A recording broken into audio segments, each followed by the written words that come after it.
तीर्थयात्रेला जाणाऱ्या यात्रेकरूंना घेऊन ट्रेन निघाली होती. काही अंतर कापल्यावर यात्रेकरू सैलावले. गप्पा सुरू झाल्या. बहुतेकांनी 60 ओलांडली होती. विषय पुण्यसंचयाचा निघाला.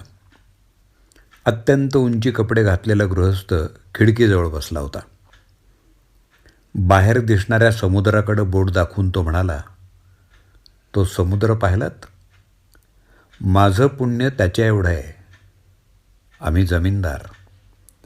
आमच्या वाड्यावरून कुणीच रिकाम्या हातानं परत गेला नाही.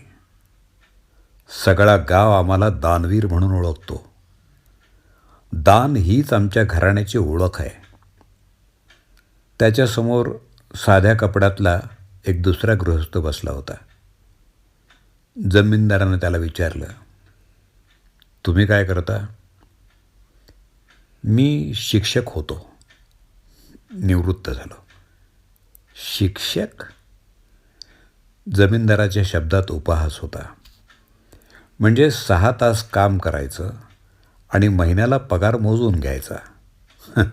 तुम्हाला कुठं दानधर्म करायला जमणार? हो ना? शिक्षक हसला आणि म्हणाला, हो खरंय. गप्पा ऐन भरात होत्या. बरंच अंतर पार झालं होतं.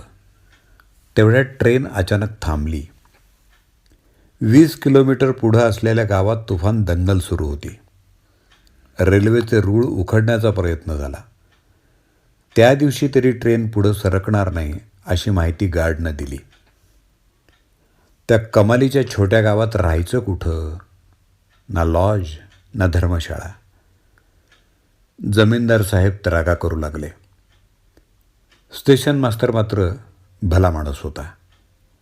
त्यानं वेटिंग रूम, आपल्या ओळखीची घरं अशा जागी यात्रेकरूंची सोय करून दिली. तेवढ्यात शिक्षकाचा चेहरा पाहून तो त्यांच्या पायावर कोसळलाच. सर, ओळखलं मला? मी मुकुंद देशमुख. वडील वारल्यानंतर शिक्षण सोडण्याची वेळ आली होती माझी. तुम्ही 10वीची परीक्षा फी भरली म्हणून पुढं शिकलो. सर, स्टेशन मास्तर झालो. शिक्षकाचे डोळे भरून आले. त्यांची बॅग हातात घेऊन मुकुंद घरी घेऊन जात होता त्यांना. शिक्षकाने मुकुंदला थांबवलं.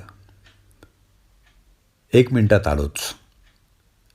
अस्वस्थपणे उभे असलेल्या जमीनदाराला ते म्हणाले, साहेब, माझं पुण्य समुद्रा एवढं निश्चितच नाही. मी दानधर्मही केला नाही. मी जे केलं त्याला कर्तव्य म्हणतात. ज्या कामासाठी पगार घेतला ते काम पूर्ण निष्ठेनं केलं. या मुकुंदासारखे शिष्य त्या कर्तव्यनिष्ठेची फळं आहेत. हे विद्यार्थी असं पायावर वाकले ना की मग तीर्थयात्रेचं पुण्य आमच्या खात्यावर जमा होत असतं. आता माझ्याबरोबर येत आहे की थांबताय? जमीनदार मुकाट खालमानेनं त्यांच्या मागून निघाले. योगः कर्मसु कौशल्य. देशमुख.